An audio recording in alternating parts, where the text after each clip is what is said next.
People are so afraid of any possible conflict between science and the claims of Christian faith. Welcome to Upstream. I'm Shane Morris. G.K. Chesterton said that evolution doesn't especially deny the existence of God, but it does deny the existence of man. What he meant by this is that if human beings are descended from lower animals and represent nothing more than matter organized into a certain shape by the struggle for survival, then there's no such thing as human nature, or any nature for that matter.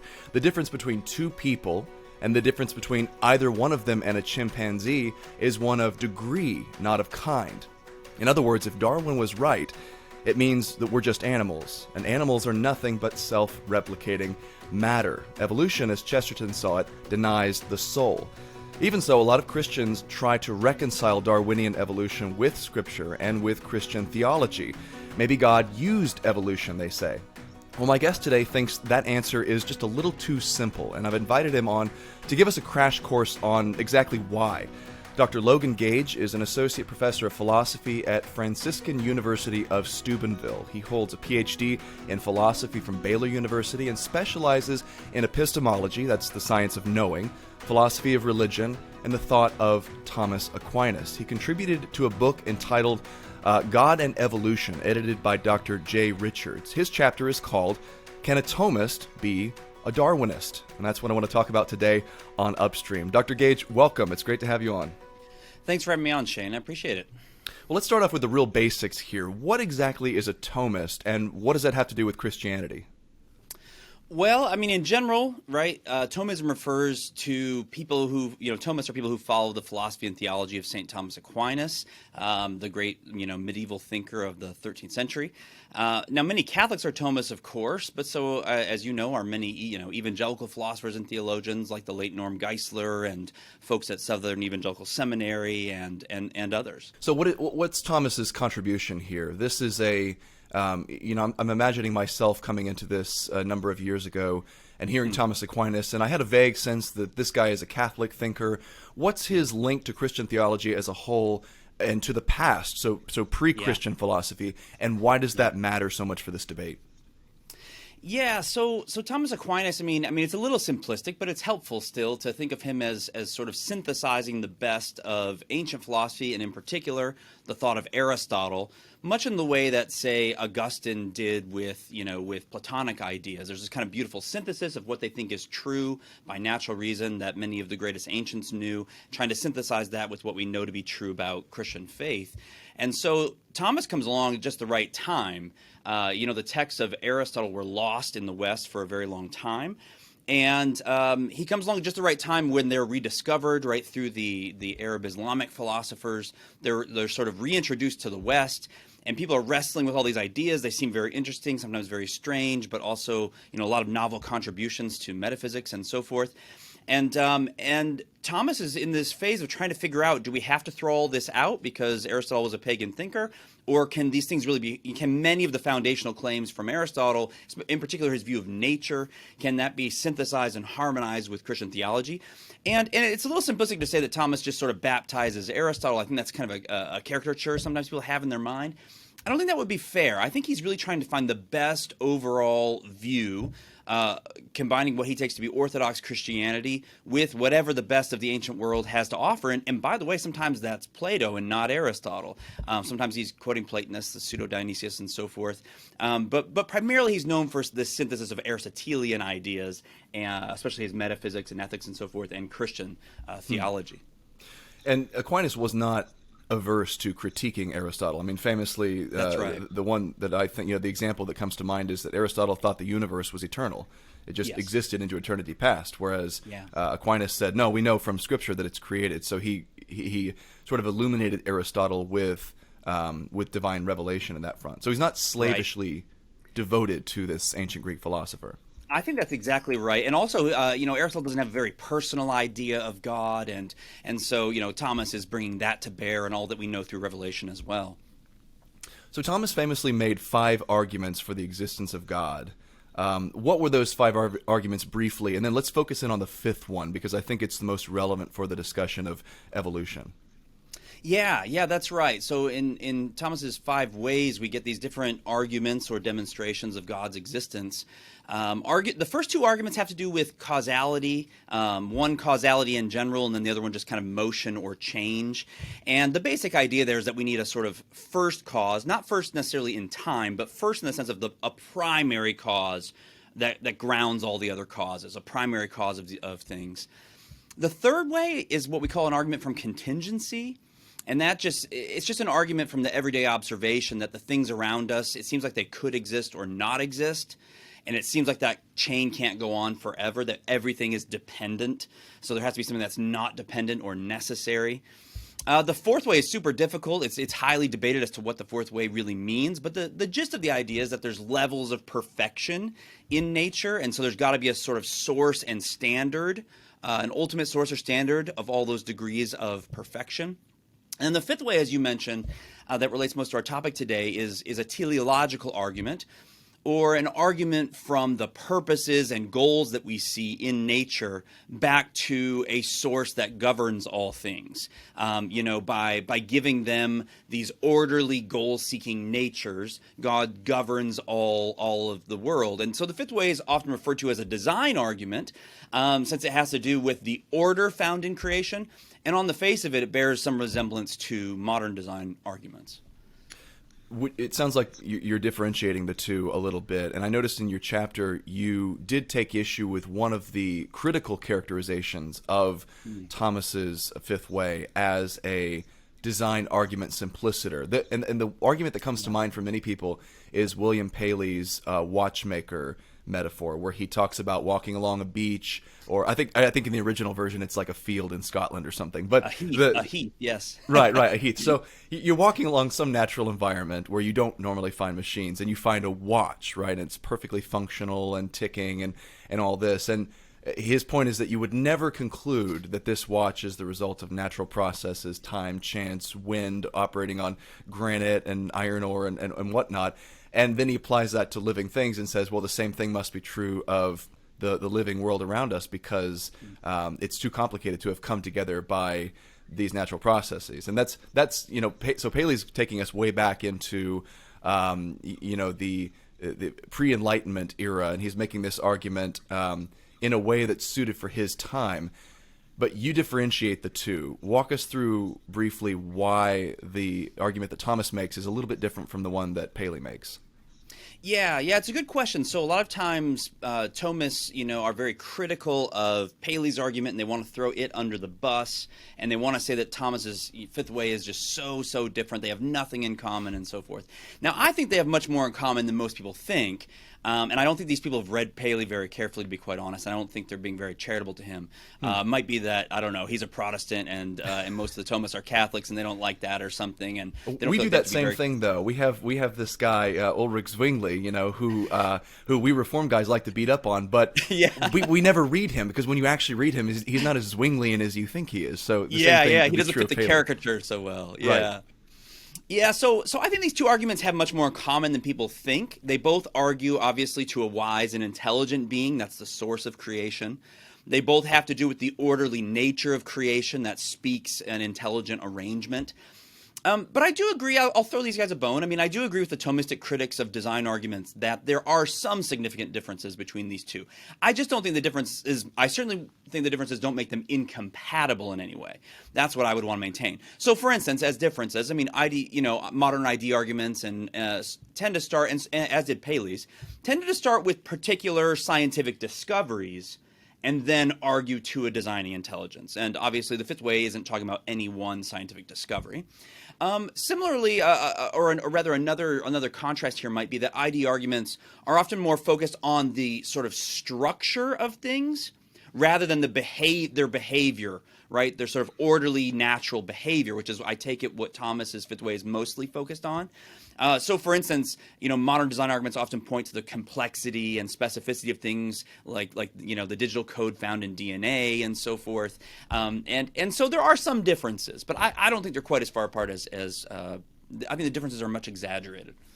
If you could travel back to the Middle Ages and give Thomas Aquinas a microscope and show him the bacterial flagellum, which is, one of those famous arguments for design, where we look at this device that propels bacteria, a little tail on the back end of them, and it very much resembles a motor with all the components that we recognize in a human-made motor. You can draw very clear analogies between them. In fact, what would he do with that, in your opinion? How would he treat it, and would he use it as a bolster for his fifth argument? Well, I think the last thing he would have said was, "Oh, this is just what we would expect if God wasn't very involved in the creation intimately." You know, Right. It's just silly. It would have been further confirmation for his worldview, right? I mean, he thinks God is intimately present to the creation. He's always constantly. He's not only created all things, but he's sustained them. He sustains them constantly. That he's actively present to and loving all things. And so I just don't think that would have surprised him at all. I think he'd be quite shocked to think that many Christians today, perhaps most Christian intellectuals, think that there's basically a naturalistic evolutionary story, and that's true. But then there's also a God. That's just and I also think his disposition as a philosopher is to want more harmony than that. Right, to want to find his disposition is always to find a synthesis, to put together the best of all we know, not to just say, well, he would never say this. Well, by natural science, it sure looks like God didn't really do anything, but by revelation we know it. Right, that sort of almost that disposition almost towards fideism would have been so foreign to him that only through faith can we know these things. So for him, for instance, obviously he thinks that that we don't just know God's existence through revelation. He thinks that this is just grounded in our everyday common sense observations, like all the things around us don't seem like they have to be here, or all the things around us have these regular orderly patterns of behavior that don't explain themselves, all this intelligent behavior. And so I think for him that would be the last thing he would do, is say this confirms a semi-naturalistic story or something like that. Well, Christians are committed on a scriptural level, all Christians, to this idea that the eternal attributes and Godhead of God are known through the things that are made. I mean, Paul says that explicitly in Romans 1. And so the question really, for those who are committed to the truth of Scripture, is how do we know from the things created? Because Paul tells us what we can know and why we know it, but he doesn't walk us through the syllogisms of exactly how we can know that. So it seems like the instinct that Thomists are bringing, and that Thomas himself brought to this, was the right instinct. That, in fact, we can look around us, and through various means, unspecified by Paul, specified by Thomas, we can actually know there's a God, and the kind of God that Christianity teaches there is, to such an extent that we're without excuse for rejecting that God. I mean, that's pretty thick stuff. It seems to me that there's a creedal or scriptural commitment that prevents Christians from saying wholeheartedly, yes, the natural world looks as if it came about through processes, that we can discern at work in nature today. We can't say that. Right, no matter what our exact take on Darwinism and origins. Yeah, that's right. I would even add to that too, that if you think about the words of Paul, certainly there in Romans 1 and elsewhere, and in the Psalms, that the heavens declare the glory of God, all these things that point to nature itself as being sort of obviously created. I would add to that many times Thomists have a disposition, we love arguments, right? I mean, I'm a philosopher. I love arguments as much as anybody, right? And I'm sure you do too. But we have a tendency to be rationalists, right? And sometimes in the apologetics world, in Christian apologetics, we have a tendency to think that it's all about arguments. I highly doubt whether Paul is talking about arguments. I mean, he's certainly not talking about the 5 ways, whatever he's talking about, right? But he seems to be saying, if you look at nature honestly, it gives obvious signs of God as the creator and ruler of all things, that his power and intelligence are demonstrated there. And so I think there are really good arguments for God's existence, but I also want to reject a tendency to say that it's only through arguments, right? I mean, they're just common sense observations. Look at how beautiful nature is. Look at how orderly it is. Look at how it doesn't seem like it has to be here. And in a way, the 5 ways are trying to make really formal those common sense observations. But I think for most people, those common sense observations are really good grounds for believing in God, apart from knowing some technicalities about causal series in the 5 ways or something like that. I lost you for a second there. Wayne, is there, whose end do you think this is on? I'm... Okay. Yeah, he's right there. I can see and hear him now. Okay, yeah, we're good. Okay, yeah, I got the gist of what you're saying, and what you said, by the way, will be completely clear in the podcast because it's recording locally there for you. So yeah, we're in no trouble. Let's see, where were we? You were saying, you were talking about the instinctive nature of it. It's not necessarily an argument. Okay, that's a really great point, and it reminds me of an article I read recently from David Bentley Hart, who's actually an Eastern Orthodox theologian, and he's been a big vocal critic of intelligent design. But the funny part is he writes about this encounter he had with a red admiral butterfly. I think it was in First Things, and just the general beauty of the natural world around him at this I guess vacation home he and his wife were at, and he says, I got this immediate sense based on the beauty and superfluity of that beauty around me that this was the product of an ingenious artist and a designer. And it wasn't in the simplistic, nuts and bolts, rationalistic way that intelligent design people argue for it. And then he dunks on ID thinkers. But I wanted to say, David, you're making the same argument. Like you're really making a teleological argument for the existence of God based on the natural world, which is exactly the sort of thing that the intelligent design movement has been making. Let's say the best of the intelligent design movement has been making. Yeah. Or at the very least, it'd be very strange if your first glance intuitions about the beauty in nature didn't line up with what we know from science. Yeah. I just couldn't live with that kind of discordant worldview where you, by science, it looks like God wasn't involved at all, but then I have this deep, almost mystical sense that he is. I just don't want that kind of, disharmony in my own worldview. So I'd rather have the best of both worlds, where your intuitions line up with good science, both to indicate that there are good reasons to think there's an intelligence behind, the design of our world. Well, let's talk about how we can get there then. We need to dive back into the philosophy to make that happen. Tell us about essences, why they're important to Christian theology, and then how they're related to the problem of being and becoming. Yeah, good. So in a lot of traditional Christian thinking, God has sort of ideas of all the various kinds of things that could be, right? All the finite ways that God's infinite being could be imitated, right? In like a limited frog way and in a limited human way and so forth. And obviously the human way is higher than the others, but still very limited. The idea then is that God creates the world according to these patterns or divine ideas in his mind. And that's why nature's so orderly rather than chaotic, right? Individual things that we see, all the organisms around us, fall into various natural kinds. They aren't just one of a kind, right? And so in the ancient world, right, some ancient philosophers had argued that they have various opinions, right, on change and becoming in the natural world. So some ancient philosophers argue that nothing is stable. Everything's just in constant change and flux.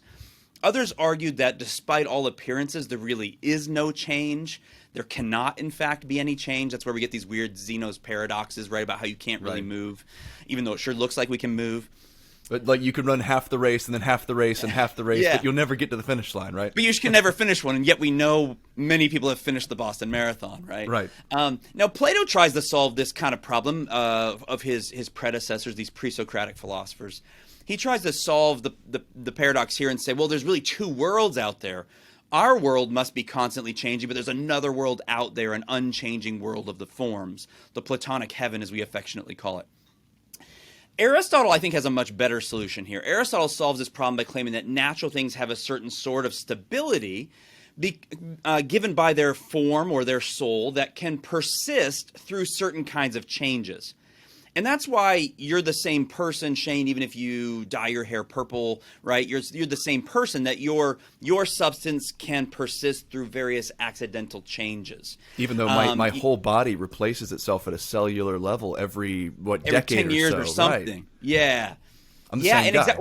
Or just think of being a zygote, right, to an embryo all the way down. We Sure. think that it's very intuitive, I think, actually. This isn't just a Christian view, but it's very intuitive that that's the same organism as it used to be. And if that's right, I think, so Aristotle is trying to account for the persistence and the change yet stability by saying that we are sort of a combination of form and matter. We have a sort of stable nature or essence, and yet we can undergo particular material accidental changes at the same time.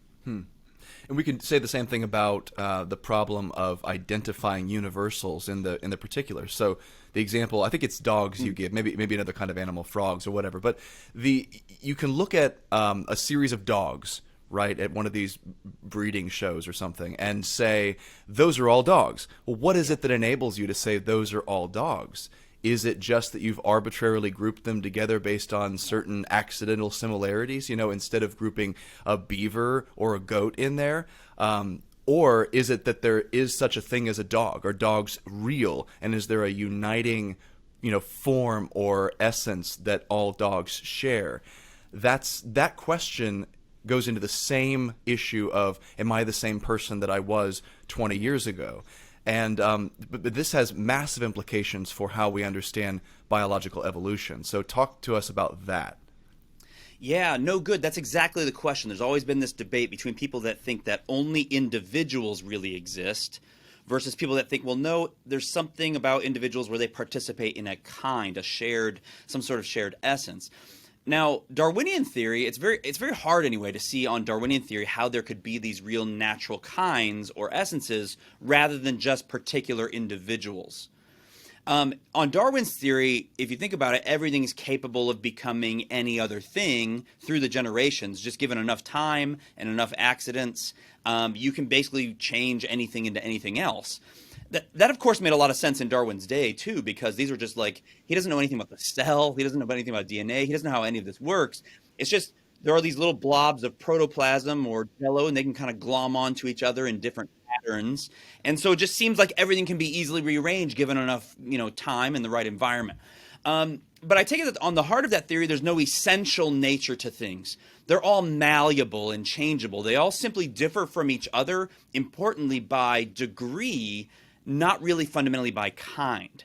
And of course, many of your listeners too would immediately think when they hear kinds, immediately think all the way back to Genesis 1, where it says that God creates things according to their kind, and so Darwinism seems to deny the reality of these kinds. There's really just individuals that change, and then we look back and we can maybe say, oh, that was a species there, but really there's like continuous tiny modification all the way along history. And so to call something cats right now is just an arbitrary snapshot of the way things look at this moment.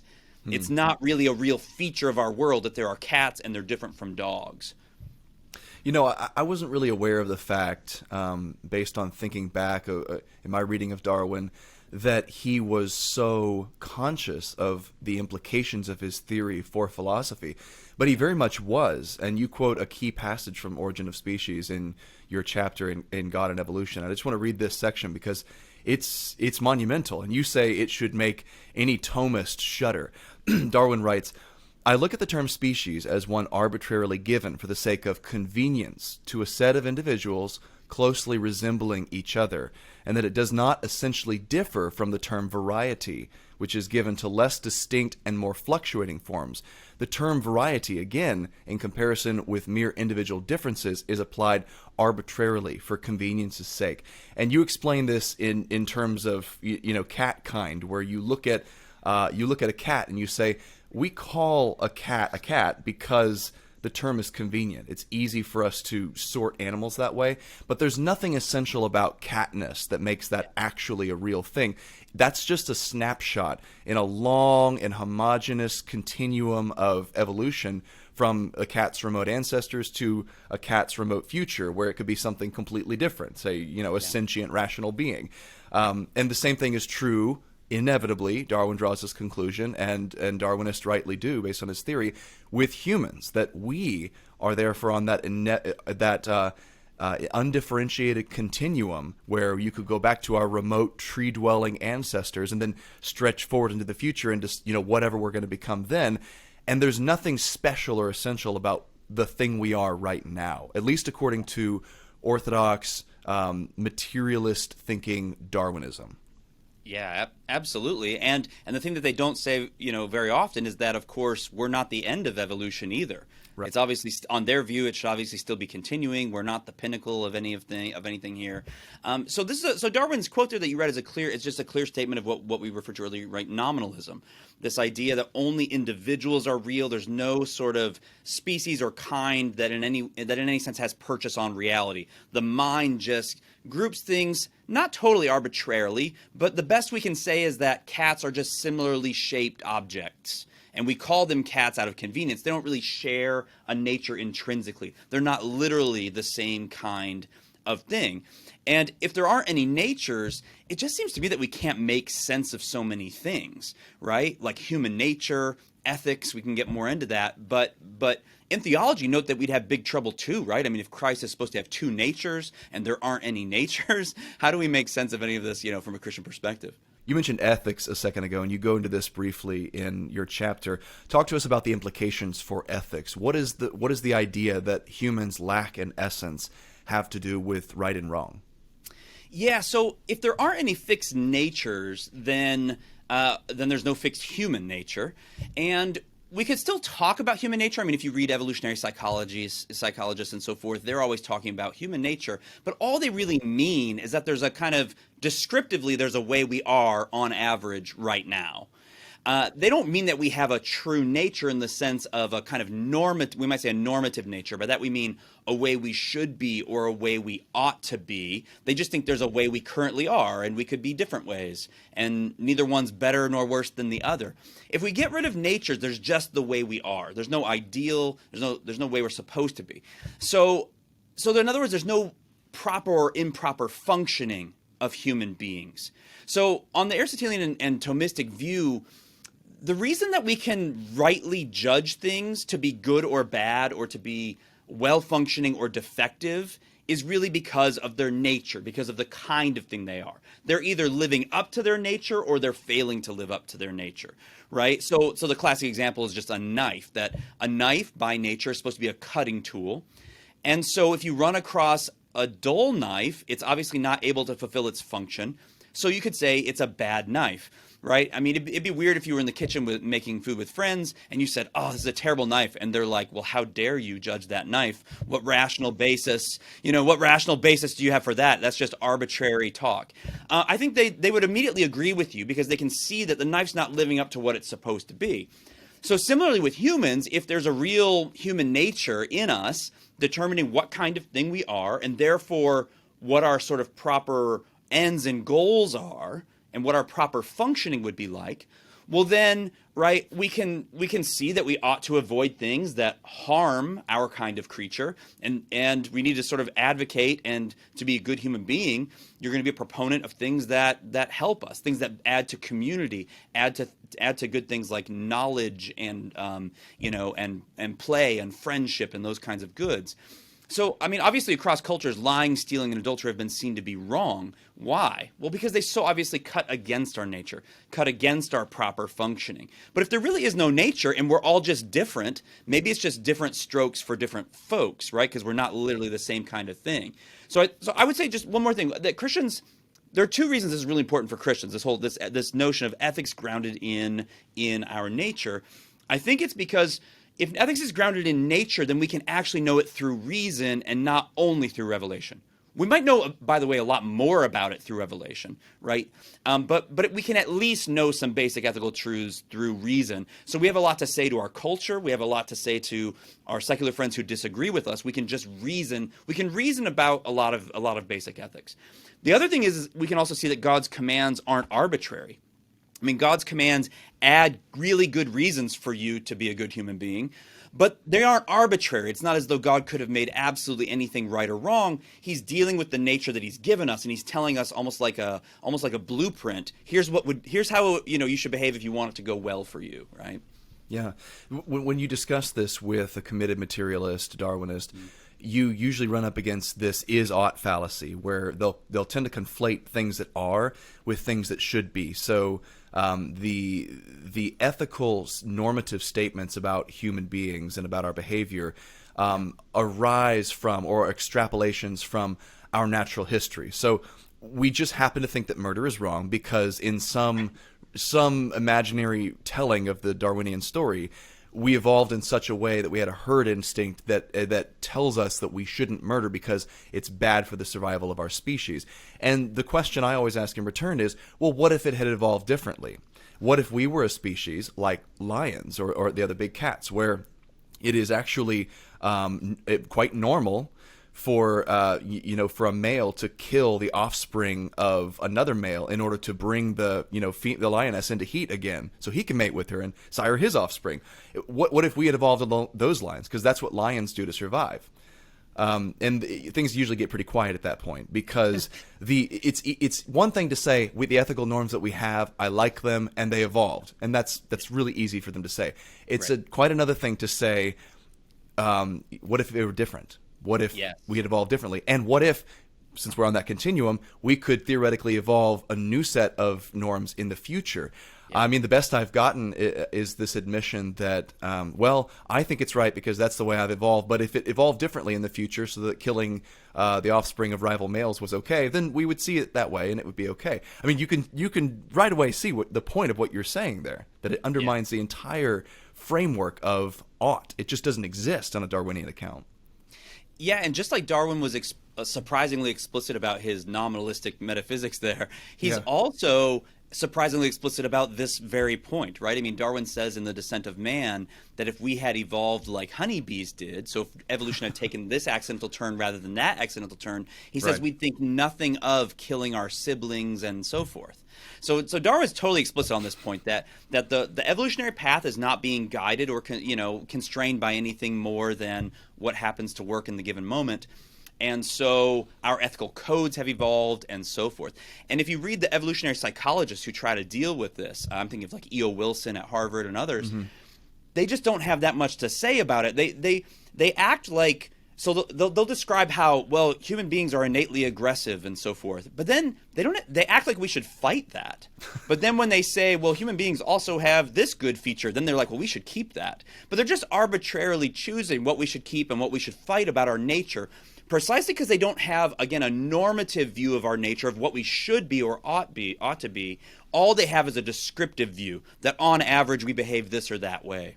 You talk about the concept of teleology as really central to not just Thomism, but to the intelligent design movement. And that's a 50-cent word that many of my listeners may not have heard. Explain teleology and how it relates to the study of life. Yeah, so if everything's part of a natural kind and has a nature, like we've been saying, if that's the right view, then everything has sort of inherent powers and tendencies. We have powers to do some things and not others. So spiders have wall climbing powers, and we don't, unfortunately, have those, right? Cats climb trees. They also have instincts to hunt birds and mice for food. So they have kind of they have a distinctive set of powers in a physical way they're built. And then they have tendencies and instincts and so forth to help care for their good.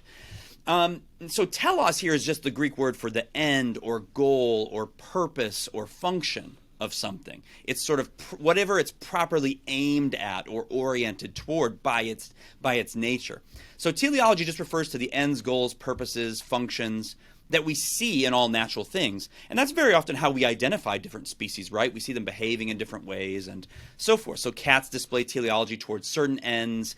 Dogs have a slightly different nature, and their nature sort of orients them towards slightly different goals. So they chase cars, and cats climb trees and so forth.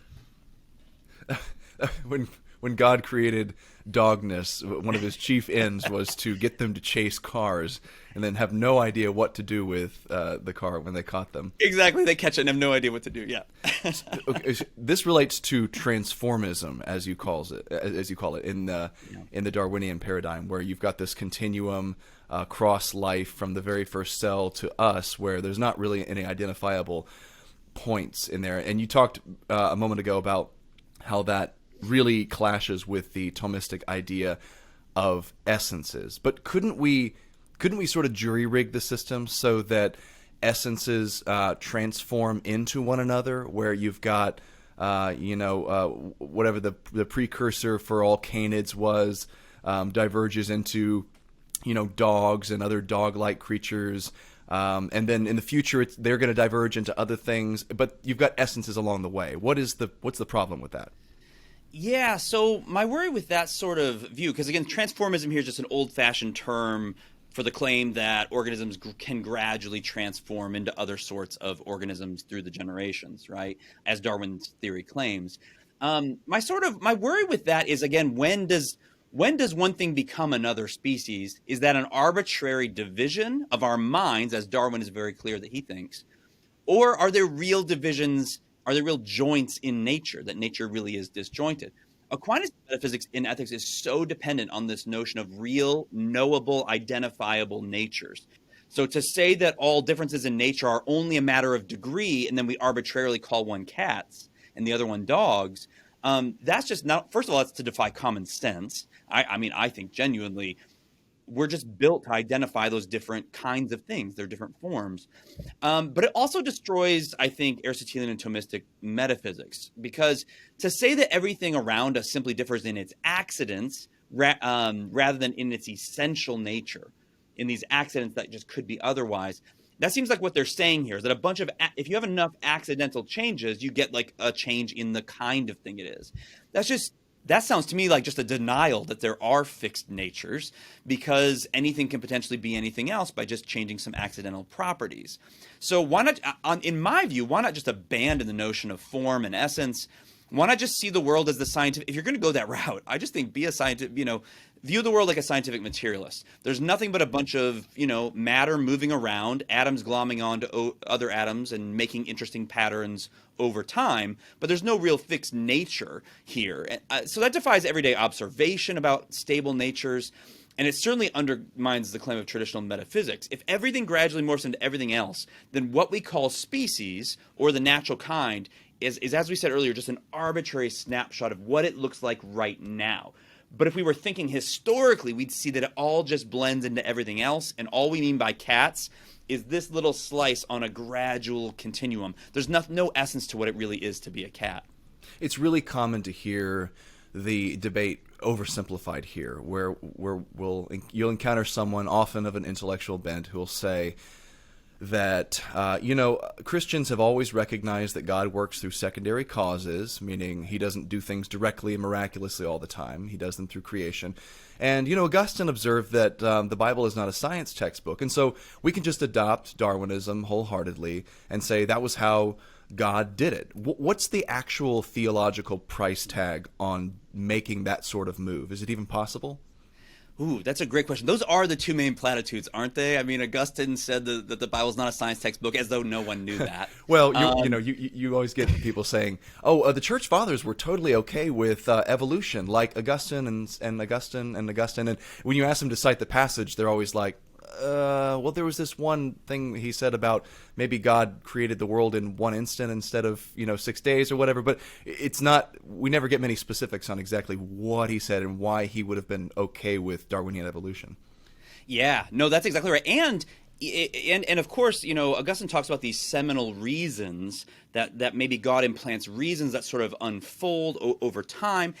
Whatever that is certainly not Darwinian evolution, where the end is built into the organisms themselves and unfolds over time, like a flower in its own development, right?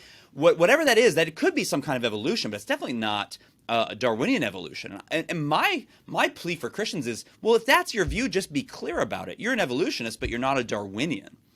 And to your larger point, what price do we pay theologically for thinking everything is just God only acts through secondary causes.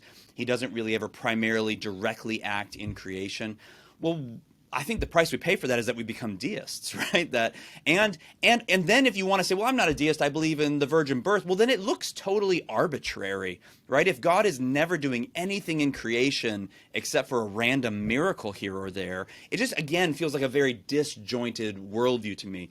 So on the Thomistic end, the way this argument usually develops is to say, well, listen, we are not, as Thomists, we're not occasionalists, meaning like many of the Arab Islamic philosophers thought that creatures don't really cause anything. Only God causes things, and it looks like creatures cause things. Creatures are just the occasion for God to act directly all the time. St. Thomas clearly rejects that view and says, no, both God and creatures can both be true causes. And in fact, at the same time, they can both be true causes of an event. Which is hard to understand, but we can unpack that. But they move from the fact that we shouldn't be occasionalists and think God is the only one who can cause anything to this idea that nature is just fully autonomous and acts on its own. That is not whatever St. Thomas's view is. That is not it, right? St. Thomas thinks that God creates things directly. He does think that God gives things orderly natures and that creatures sort of have a dignity, that they can participate in God's causal power, that they can sort of participate, that in him we live and move and have our being. We participate in his causality, and it really is ours and his in some sense. But also, St. Thomas could not be more clear that God sometimes just works apart from the orderly natures he's given to things. St. Thomas says in the Summa Contra Gentiles that God does this precisely to show us that he is free and that his power is not his choices and power are not necessitated, but that he acts freely as a dignified agent and that he is in charge of all creation. Another way of getting at this is talking about Aristotle's four causes as Thomas employs them. So you would give such a better summary of the whole idea than I would. So go ahead and summarize for us what the four causes are, and then which of those does a standard account of Darwinian evolution do away with? Yeah, good. So the four causes, it's a weird term to call these causes, but we can think of them loosely as four explanations. Aristotle notes that there are four basic types of explanations we give whenever we ask, why is something the way it is? He thinks you can give there are actually four questions there, and that we can differentiate why something is the way it is in four different senses. So he calls these material, efficient, formal, and final causes. So a material cause or a material explanation is just the stuff of which something is made, right? So the wood of the tree and so forth. Or at the lower level, it could be atoms, things like that. The efficient cause, right, is whatever produced it in action. So I take it that, the parent plant and so forth could produce the tree through natural generation. The formal cause is just its form, as we've been talking about. Its form is, in this case, like in organisms, he calls the form a soul. He doesn't mean like a spiritual soul for everything. He doesn't think ants have like a rational or spiritual soul. He just means they have a sort of intrinsic principle that makes them the way they are and lets them move themselves, right? Like rocks and other things are moved from the outside, whereas creatures and organisms, they have the ability to move themselves from the inside. They have an intrinsic unfolding, right? A sort of developmental biological path. And so they have a formal cause making them alive and making them the kind of thing they are. And then lastly, as we've said, they have a final cause. That's just the teleological cause there. The final cause is what you're meant for, your characteristic activities and your way of life. So I take it for a human being, your material cause would be flesh and bones, or at the lower level, various, molecules and all the way down to atoms and so forth. Your efficient cause would be your parents who produced you, or sperm and egg that produced you through a kind of action and union.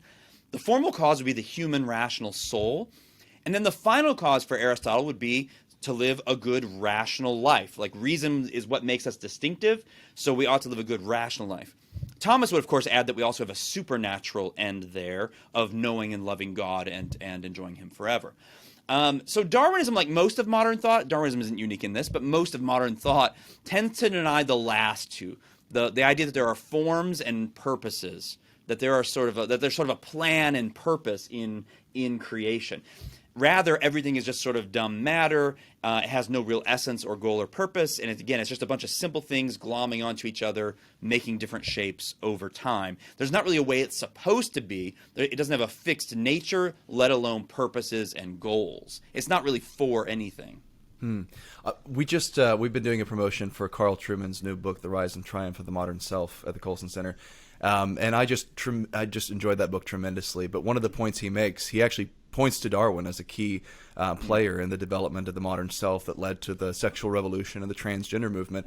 And he latches on to this idea of the loss of formal and final causation in human nature, especially, where if we look at human beings as the product of a series of accidents, then we are in the place that Nietzsche's madman said we are, where we've killed God, meaning we've disproved him, and now we get to reinvent ourselves along whatever lines we choose, because there is no teleology, there is no purpose, there is no goal for humanity normatively. Our goal is purely utilitarian survival, and if that's the truth, then that means we can become whoever we want to be, and that means that even things like sex and gender are merely epiphenomena of evolution. They're not sort of normative. They're not a design that anyone came up with. And we can tinker with them and change them as we will. These things, I mean, we talk about going upstream on this podcast. These ideas may sound esoteric. They may sound like, a bunch of 50-cent philosophical words strung together. But in reality, they have massive ethical implications, even for people who've, never read the upstream philosophers. Oh, I couldn't agree with that more, and I think that Nietzsche's the right reference there.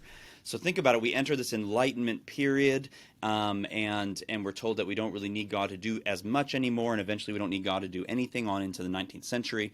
And notice what happens. We were told it was the Enlightenment was going to be the era of reason, right? But what ends up happening is that because we deny that we have this sort of rational nature, will or our choices end up getting elevated over reason. And so Nietzsche says, why should anything be greater than my own choices? There's nothing constraining me. There's no nature. There's no way I'm supposed to be or ought to be. So there's no God, and that means I don't have a fixed nature or way I'm supposed to be. Therefore, he says the master, the sort of the great men, he says, are those who choose their own values, who make their will primary above all things. Because if God's not up there anymore, we just are the highest things. So why can't we, say whatever we want about sexuality, do whatever pleases us? There's nothing constraining us. There's nothing above us at all. Not even, and by the way, it's not just that there's no God. There's not even any nature above us that constrains us. It's just down to raw will and power. And I would submit, by the way, if that sounds attractive to anyone out there, they haven't thought it through very well, right? Because that just means that we can't reason with each other toward the truth. All that's left is fisticuffs, right? I mean, all that's left is power. So we've gotten to this point now where, and I believe this is the case, that these philosophical objections that we can marshal commit Christians to not embracing Darwinism as it's marketed in the scientific community predominantly, especially by the popularizers like Richard Dawkins. You just cannot harmonize that with Christianity. You have to, at the very least, modify it in some radical way. And one of the radical ways that it's been modified is the intelligent design movement, where you've got a lot of ID folks who are they're not in the Ken Ham camp, they're not young Earth creationists, but they're intermediate in some sense, where they're saying, I believe that modern geology teaches about the age of the Earth and so forth, but I don't buy the Darwinian synthesis on how, or the neo-Darwinian synthesis on exactly how life came to be. It clearly evinces teleology, intelligence, and perhaps even intervention. There's a goal there. But I've run into this objection that's very, very common. It's probably the most common objection to the intelligent design movement. And it's that this is really a God of the gaps argument, or more formally, it's an argument from ignorance. And even Christians, especially Christians at times, will often say this in order to sort of distance themselves from those guys who lost the court case in Texas a while back. What do you make of that claim? Does it really succeed as a critique of intelligent design? Yeah, good question. That is probably the most common charge that we hear, which, by the way, isn't it interesting that the most common charge is a kind of philosophical charge, not really battling on the scientific evidence itself? I think that actually should tell us something. But I think this is an incredibly weak charge.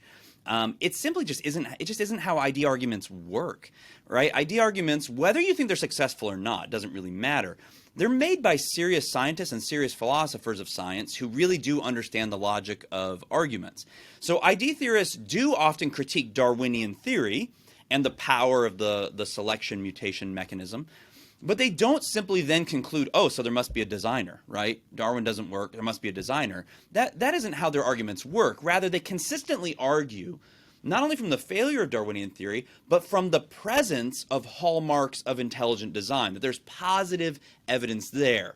You and I had spoken earlier about Stephen Meyer, right, who's very involved in the intelligent design movement at the Discovery Institute in Seattle. He has a new book called The Return of the God Hypothesis. And if you look carefully at pretty much any ID work, but especially, say, a new work like that, it's just so clear that what they're arguing from are positive signs of intelligence, say in DNA or in the fine-tuning of the laws of physics and so on and so forth. They're not just saying, well, I have no idea what made this, God done it, right? Like, no one says that. That's obviously so ridiculous. Because an argument from ignorance or God of the gaps argument is supposed to be a weak argument because you don't have positive evidence. You just throw up your hands and say, God done it. That's just false, really. But I guess I'd note that it isn't. It also, by the way, I like to push people on whether gaps arguments are always bad arguments. I mean, isn't it a perfectly good way to reason to say, hey, there's a huge gap in your theory. You can't account for X, Y, and Z. My theory accounts really nicely for X, Y, and Z. That's actually a very common and a very good way to argue. So number one, idea arguments are not mere gaps arguments. Number two, gaps arguments are not always bad. If anything, the shoe is on the other foot here. It seems to me that critics of ID very often, they just think, okay, in nature we don't see any evidence of God at all, but we just sort of posit him through faith or in a fideistic way or something like that. In a weird way, that's the kind of, they're making this strange addition. So yeah, I think the shoe's kind of on the other foot here. Well, you could even say that about naturalists in a way, where there's an evolution of the gaps argument that takes place, where it's like, we don't understand how the first life form arose to get the evolutionary process started. And I had James Tour on the program a while back to talk about that. And we'll just get this promissory note that says, at some future date, we'll be able to explain the process, but you just need to accept it on faith that it did come about through material processes. Well, says who? That's not a scientific conclusion. That's a philosophical assertion of naturalism there. Yeah, and then that leads to, right, so the very origins of the ID movement itself, right, lie in the great legal scholar Philip Johnson. And what Philip Johnson constantly pointed out when he started to look into this evolution controversy, he said, wait a minute, it looks like all the work is being done by this presupposition that we just can't ever really talk about God or anything like God in science. In other words, we assume naturalism from the beginning, and then we create a rule called methodological naturalism, where you're not really allowed to talk about God or anything supernatural. We're not allowed to talk even about a generic designer in science. And then you somehow say, because you've excluded him from the beginning, that you've disproven God with science or something. When you really just excluded him from the very beginning, it's very circular, right? Start with naturalism, science can't talk about God, and then somehow science has proven there's no God. Well, how could science do that if science can't talk about God at all? Yeah, it's like Hans Feeney's Lutheran satire video with Donald and Connell talking to Richard Dawkins, and Richard Dawkins like, well, we know that Jesus didn't rise from the dead because people don't rise from the dead, and they're like, yeah, except for that time Jesus rose from the dead, and then he goes, hey Donald, I just proved that there's no such thing as barium. How did you do that, Connell? By throwing out all the samples of barium, and it's it's a completely circular argument they're making. Let's move to, because we're coming up to the end of our time here, I want to hit a more sophisticated version of this, popularized by Christian philosophers like Dr. Ed Feser, who make the objection that ID confuses organisms in the Thomistic sense, so things that have forms or essences, with artifacts which have none. The artifacts are things that humans make, right? Like the watch that Paley talked about, or a car, or a pen. And he points to, of course, Paley's argument as exemplary of this. Is it appropriate to compare organisms with artifacts? I mean, you talk about how Thomas does that. And how would you respond as a proponent of ID? Yeah, good. I think this misses the mark for sure. I mean, Feser is a very capable and gifted Thomistic philosopher, right? We should note that, of course. But I think this just totally misses the mark. And I don't know why, but Ed Feser just has like kind of bee in his bonnet about ID. He really wants to distance Thomism from it. I think this is mostly, again, cultural, that sophisticated people aren't supposed to like design arguments. We're supposed to all be Darwinians. And so if we associate Thomism with ID, then I think people are worried Thomism is going to be brought down and so forth.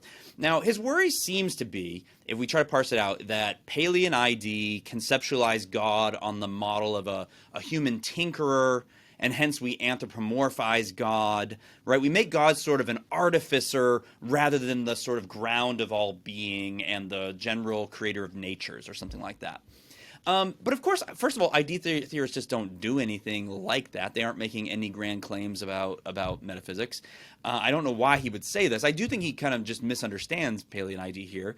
They're both arguing that God's the best explanation of certain features of the universe and the living world.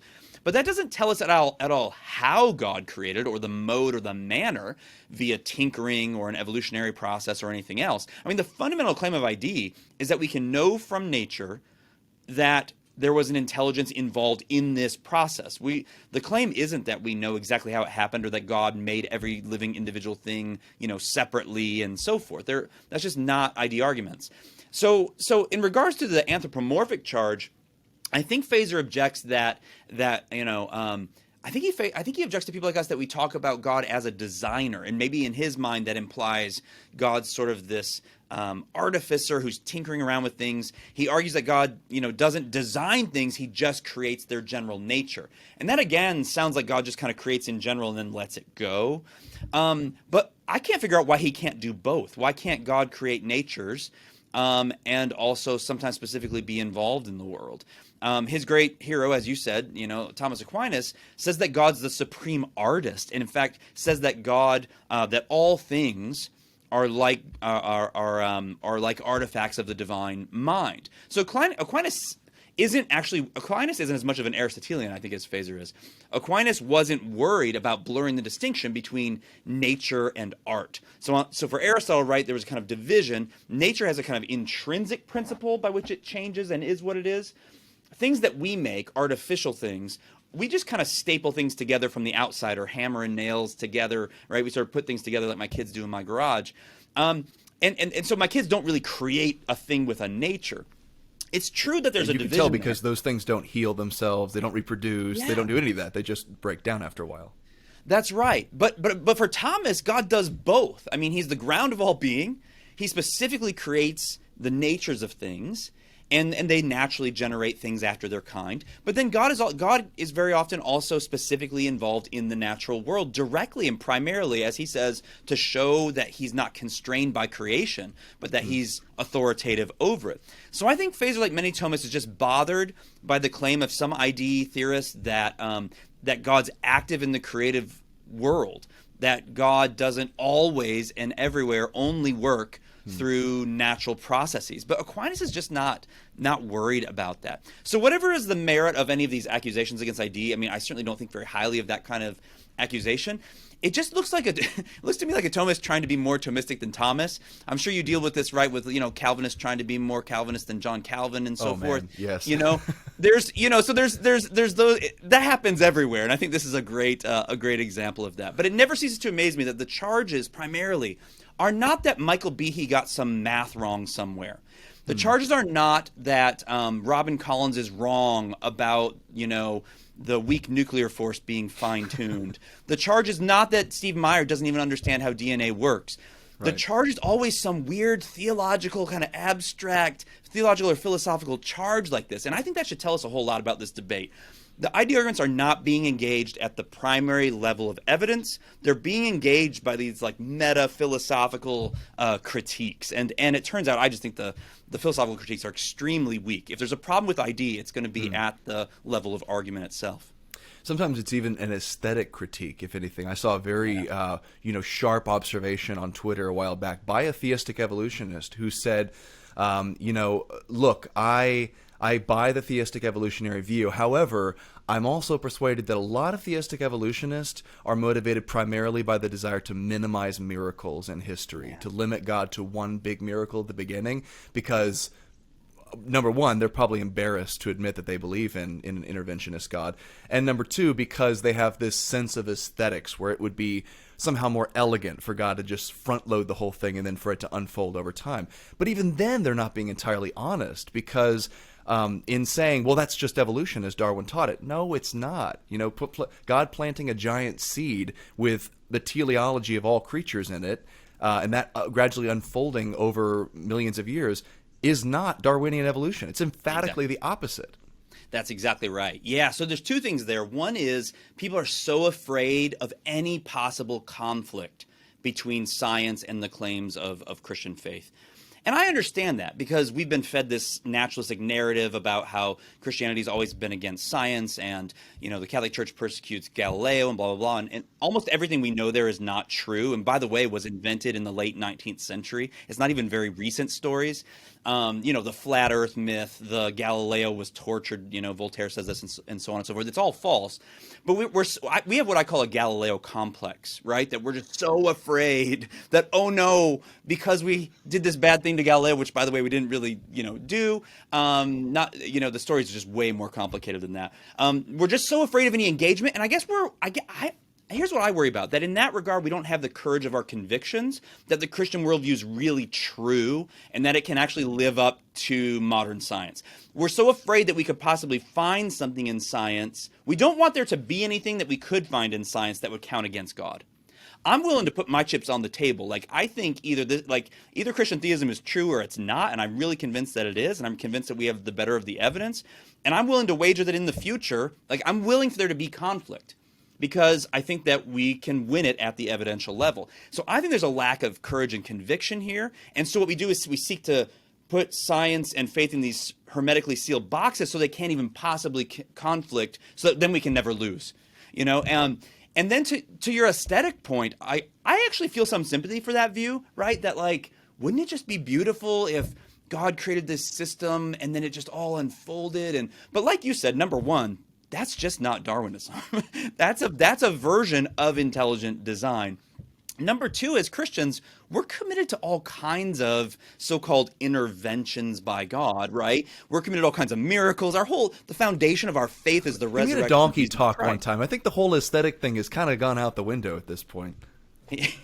Yeah, I think but here's what I found. So I actually did wrestle with this for a time. And what I concluded was that I just had a bad metaphor of God. First of all, the notion of intervention, as though God is, not only transcendent, but he's only transcendent, that he's not really here and present to us and intimate with us, that he has to sort of dive in from the outside and mess with something he never ordinarily messes with. If you're a Thomist, of course, you're thinking God is actively causing and sustaining all the things around us. So you shouldn't hold that weird view of God intervening. But also notice, what if we change the metaphor? Instead of God being this engineer out there who's now has to tinker with his creation, what if God's more like an artist? If you want to talk about the church fathers, right, as we were mentioning earlier, they see God as an artist. And if you think of God as sort of adding color and beauty and context, or to take the Tolkien metaphor, that God is sort of this conductor, right? Sort of singing all things into being at the precisely right moment to get the harmony and so forth. To me, that's very beautiful. And so this idea, I think it stems back from this weird, mechanical metaphor of nature, that it's really this big machine. This is ironic because the Thomists are always saying that we have this view as ID people. But I think the Thomist thinks that it's this big many Thomists think it's a big self-sustaining machine, and then God has to intervene in it. But if it's a more organic metaphor, that there's this beautiful organic development that God is creating, and that he's singing things into being and adding color, that to me is very beautiful. And it doesn't at all feel like God's poking his finger in the prebiotic soup, as they like to say, and so forth. Well, C.S. Lewis deals with this so well in his book Miracles, and he confronts the very notion that God intervening would in some way be, like an intervention or an interference in history. Miracles aren't like that. He actually compares them to God bringing about processes that he normally brings about through the glove of nature, right? And then he just takes that glove off and does it directly. And that's a beautiful metaphor for the secondary causation that's normally at work. He always turns water into wine by, the normal process of grapes growing in the sun and creating sugar and fermentation with yeast and all that. But one day he decided to just take the glove off and do it.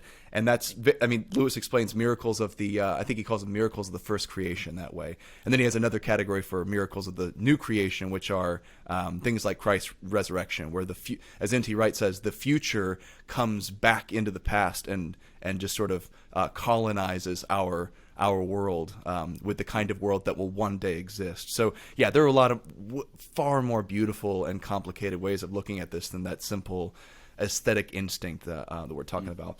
Well, as much as I'd like to continue for another hour, we got to close out here. Dr. Logan Gage, where can my listeners go to find more of your work? Because this has been fantastic.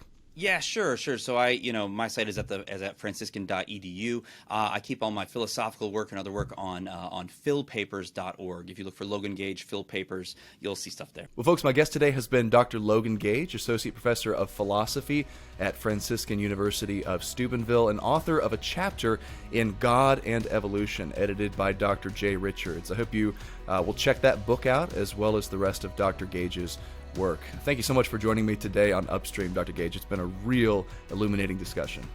Thanks for having me, Shane. Appreciate it.